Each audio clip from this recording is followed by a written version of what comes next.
Oke, kita lanjutkan.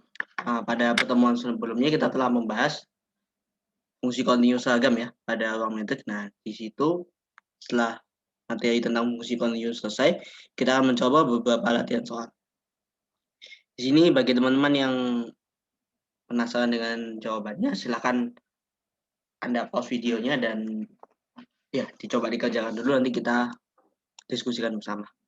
Baik, sedikit saya beri ini untuk soal-soalnya. Yang pertama itu kita diberikan ruang metrik XD, lalu ada fungsi f dengan sifat ini, jarak fx dan fy kurang dari jarak x dan y untuk setiap x, y anggota x dengan x dan y berbeda. Nah, kita diminta menunjukkan fungsi g dengan definisi sebagai berikut untuk kontinu seragam pada x. Yang nomor 2, kita diberikan ruang metrik xd dan y row serta fungsi kontinu seragam f dari x ke y. Nah, di sini kita diminta membuktikan jika xn itu barisan Cauchy di x, maka barisan yang anggota sukunnya adalah peta dari fxn adalah juga barisan Cauchy di y. Terakhir kita diberikan ruang metrik xd, lalu ruang metrik R2 dengan metrik O, di mana metrik O ini adalah metrik jumlahan mutlak per komponen ya, metrik jumlahan selisih per komponen. Lalu jika kita memiliki f dan g kontinu, so ini harusnya nggak ada untuk setiap i, ini nggak ada. Jika kita diberikan dua fungsi kontinu f dan g dari x ke r, maka kita diminta membuktikan fungsi h dari x ke r kuadrat dengan definisi sebagai berikut adalah fungsi yang kontinu. Nah, di sini ini mirip seperti yang ini ya, contoh kita di fungsi kontinu seragam yang fx sama dengan 2x, 3x. Nah, ini kita perumum, kita coba perumum bagaimana jika per komponen ini adalah fungsi yang kontinu juga, apakah kita mau buktikan nanti implikasinya h ini juga fungsi kontinu. Oke, kita mulai pembahasannya dengan nomor 1 terlebih dahulu. Ini kita ketahui ini. Kita ketahui f itu memiliki sifat ini, terus kita diminta membuktikan fungsi ini kontinu seragam. Oke, untuk membuktikan kontinu seragam pada x, pertama kali kita ambil sembarang epsilon positif dulu ya. Kemudian kita harus memilih delta positif. Pertama kita belum tahu apa deltanya. Lalu kita mengambil sembarang x dan y anggota x dengan jarak x dan y kurang dari delta. Nah, berarti kan kita harus membuktikan g ini ya. Yang mau kita tunjukkan adalah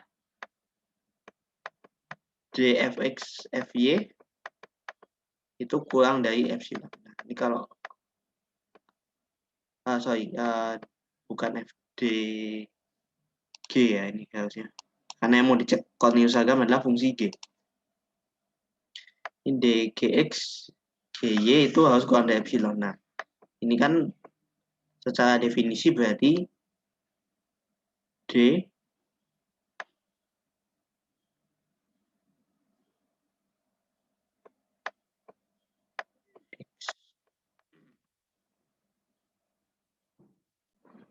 sebentar, ini gx itu di ruang metrik biasa, maaf ini harusnya harga mutlak, saya keliru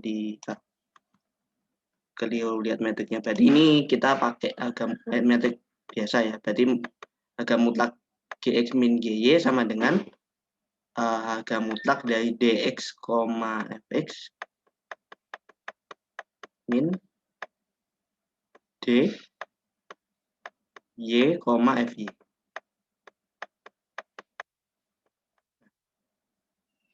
Kalau kita lihat dari sifat harga mutlak, berarti ini akan kurang dari atau sama dengan dxy ditambah dfx, fy. Kalau kita lihat dxy kita sudah kurang dari delta ya. Nah, tinggal melihat dfx, fy. Nah, kalau kita lihat dari yang diketahui, dfx, fy itu akan kurang dari dxy ketika x dan y-nya berbeda. Nah, di sini kan kita baru mengambil X dan Y sembarangnya. Nah, di sini kita bagi kasus dulu berarti. Ini berarti yang ini untuk kasus X tidak sama dengan Y. Kalau X tidak sama dengan Y, berarti ini kan kurang dari yang ini DXY kurang dari delta, DFX, FY juga kurang dari DXY ya. Dia kurang dari delta juga. Jadi ini kurang dari 2 delta. Nah, di sini kita bisa pilih nanti deltanya epsilon per 2. Nah, namun bagaimana untuk X sama dengan Y? Untuk kasus X sama dengan Y ternyata tidak ada masalah juga. Karena X dengan Y sama berarti harga mutlak GX min GY kan 0 ya. Ini harga mutlaknya 0. Jadi tidak masalah, dia pasti kurang dari epsilon. Nah, berarti kita tidak ada masalah. Berarti tinggal memilih deltanya adalah epsilon per 2. Dan kita boleh dia kurang dari epsilon. Nah, dengan demikian, fungsi G yang dari X ke R ini adalah fungsi yang continuous seragam pada X. Oke. Itu untuk nomor 1 ya. Dan ini ada tulisan lengkapnya. Ya, ini harusnya X tidak sama dengan Y ya. Berlaku. Oke. Baik, itu untuk nomor pertama. Semoga bisa dipahami penjelasan saya. Kemudian yang nomor 2, ini kita ketahui F adalah fungsi yang continuous seragam dan Xn itu adalah barisan Cauchy di X. Kita mau buktikan barisan Fxn itu Cauchy di Y. Membuktikan dia barisan Cauchy berarti ekuivalen dengan membuktikan untuk setiap epsilon ada bilangan asli N0, sehingga untuk setiap M dan N lebih besar atau sama dengan N0 berlaku rho ya. Rho Fxm kurang dari epsilon. Nah, ini yang kita mau tuju. Oke. Kita ketahui dua hal, yaitu F-nya continuous seragam dan Xn-nya adalah barisan Cauchy. Nah, jadi untuk membuktikan Fxn barisan Cauchy, kita ambil sembarang epsilon ya. Kita berikan sembarang epsilon.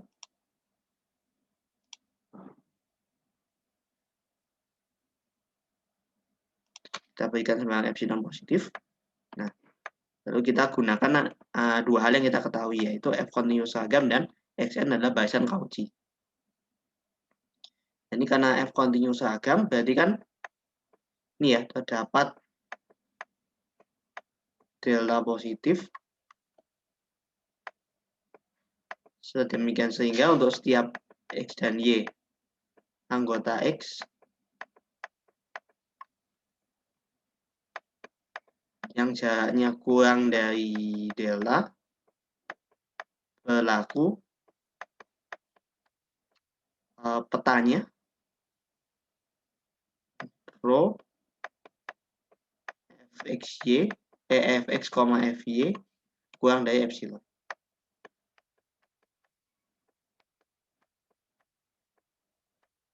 Nah, kemudian kita punya juga fakta bahwa Xn adalah barisan Cauchy. Yaitu karena dia barisan Cauchy, untuk epsilon ini kita boleh dia akan ada bilangan asli N0, demikian sehingga untuk setiap N lebih besar dari N0 itu berlaku sifat bahwa dxm, xn itu kurang dari epsilon. Yang kita inginkan adalah ini mungkin bukan N0 ya, saya ganti ini N1 mungkin ya. Ini N1 saja supaya beda dengan target kita. Terdapat bilangan N1 dan asli N1 sehingga untuk setiap N lebih besar dari sama dengan N1 berlaku sifat ini. Nah, yang kita inginkan kan eksistensi dari N0 sehingga berlaku sifat ini ya. Sorry, Cauchy ini berarti untuk setiap M dan N ya. Maaf, saya ada kekeliruan. M dan N berlaku itu DXM XN lebih dari kurang dari epsilon. Nah, yang kita mau adalah ini. Nah, karena bilangan asli yang muncul baru N0, kita bisa bilangan asli yang muncul N1, sorry. Kita untuk sementara pilih dulu N0 adalah N1. Lalu dengan demikian yang kita mau buktikan ini untuk setiap M dan N yang lebih besar dari N0, kita mau tunjukkan rho dari fx M dan fxn itu kurang dari epsilon. Kita lihat di yang daya diketahui ini, untuk bentuk yang seperti ini, rho fxm, fxn itu sudah ada ya di sini ya. Di sini rho fx, fy. Tapi untuk mendapatkan hasil ini, untuk mendapatkan implikasi ini, berarti kita harus menjamin bahwa X dan Y itu jaraknya kurang dari delta. Atau kalau kita pakai bahasa XM dan XN, berarti kita harus jamin XM dan XN itu jaraknya kurang dari delta. Barulah kita bisa gunakan implikasi yang di sini. Nah, kalau di sini kan yang kita tulis dia DXM, XN kurang dari epsilon ya. Nah, tapi kita harus ingat kembali bahwa definisi barisan Cauchy itu untuk setiap bilangan positif epsilon pasti terdapat N0. Nah, di sini berarti kita harus memodifikasi. Bilangan positif yang muncul adalah ada epsilon dan juga delta. Nah, untuk memperoleh yang kita inginkan, kita modifikasi, yaitu ini bukan epsilon, tapi kita menggunakan bilangan positif delta. Nah, kalau di sini kita ganti menjadi delta, jadi jarak XM dan XN itu kurang dari delta kan. Nah, kalau ini berlaku, pasti implikasinya adalah kalau ini berlaku, berarti kan kita tinggal mengganti X dengan XM dan Y dengan XN. Nah, berarti kan dia kurang dari epsilon. Dan ya, jadi dengan mengganti ini menjadi delta, implikasi ini dengan mengganti epsilon menjadi delta, berarti implikasi ini menjelaskan bahwa kita beroleh rho XM, fxn itu kurang dari epsilon. Dan kita bisa buktikan bahwa ini ya, fxn ini adalah barisan Cauchy. Ini terpenuhi. Oke, nah, bagaimana jika seandainya ini urutan penggunaan kontinu dan barisan Cauchy ini kebalik? Nah, itu jika terjadi demikian, mungkin kita tidak bisa mendapatkan hasil. Jadi kita juga mesti jeli-jeli juga melihat mana duluan yang kita pakai, entah ke kontinuannya atau sifat dari barisannya. Dan itu sangat menentukan. Oke, itu untuk yang nomor 2 ini. Selanjutnya kita move ke, ini adalah yang ini penulisan. Ini maaf, harusnya ini lebih besar sama dengan ya. Saya salah ketik. Ini untuk tulisan rapinya. Oke, selanjutnya kita move ke nomor terakhir, nomor 3, yaitu kita diberikan ruang metrik ini XD dan ruang metrik ini dengan metrik ini. Lalu kita diberikan dua fungsi kontinu F dan G. Kita diminta membuktikan fungsi H dengan definisi ini adalah fungsi kontinu. Nah, untuk membuktikan fungsi kontinu berarti kita harus buktikan H kontinu pada setiap anggota domainnya, yaitu berarti kita ambil ya, nanti kita ambil sembarang X terus buktikan HX kontinu di X. Nah, ini kita ketahui ini bukan FI, maaf ini F dan G ya. F dan G kontinu.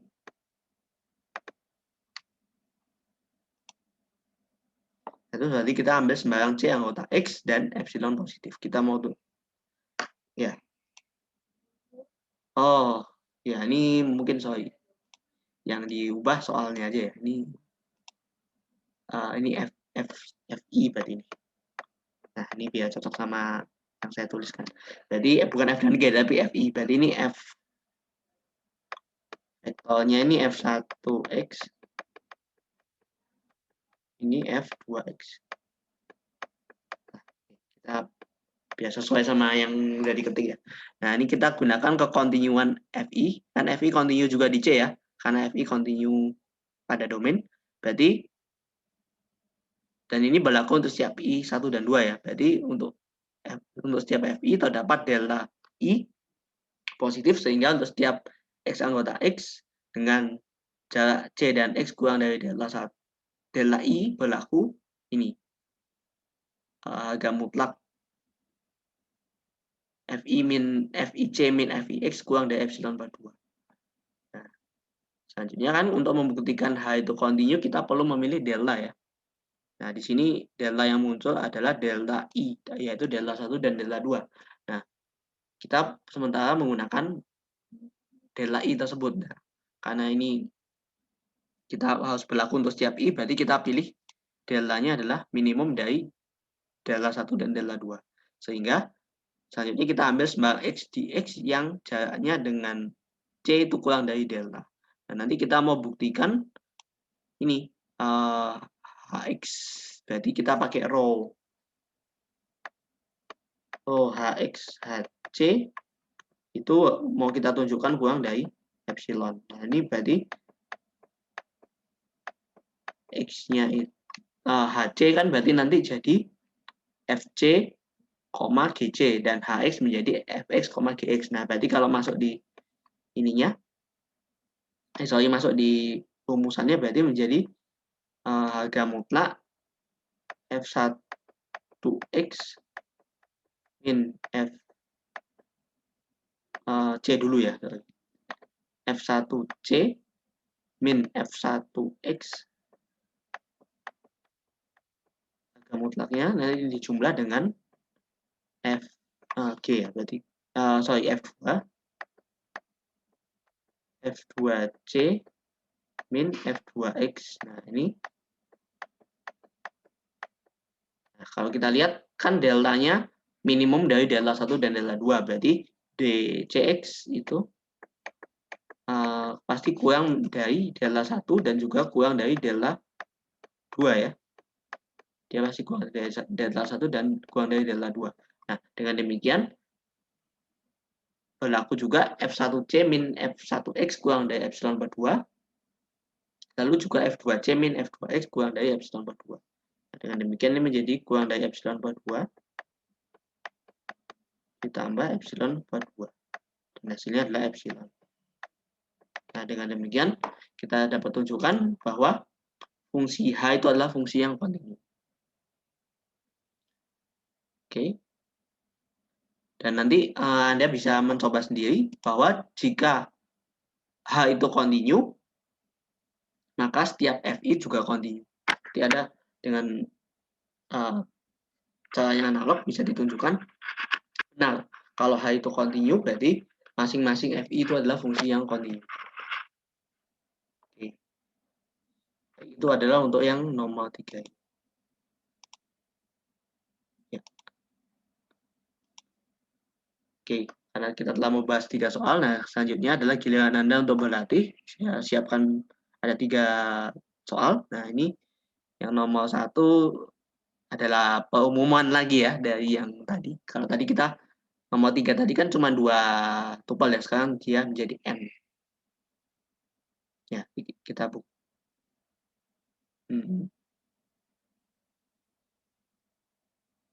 Ya, kita pakai uang metrik secara umum ya. Lalu nomor 2, hasil penting untuk fungsi kontinu adalah komposisi dari 2 fungsi kontinu juga merupakan fungsi kontinu. Kemudian nanti bagaimana jika F dan G kontinu seragam, bisa dicek lagi. Lalu kemudian ini fungsi kontinu kita hubungkan dengan ini ya, closure ya, ruang metrik, topologi pada ruang metrik. Nah, ini kita bisa lihat nanti berlaku sifat ini. Oke. Ya, itulah demikian pembahas soal bahasa ini. Semoga teman-teman terbantu dengan penjelasan saya ya. Dan saya berterima kasih atas perhatiannya. Mohon maaf jika ada tadi salah tulis, salah ketik maupun tadi ada gangguan teknis yang tidak dapat saya langsung selesaikan.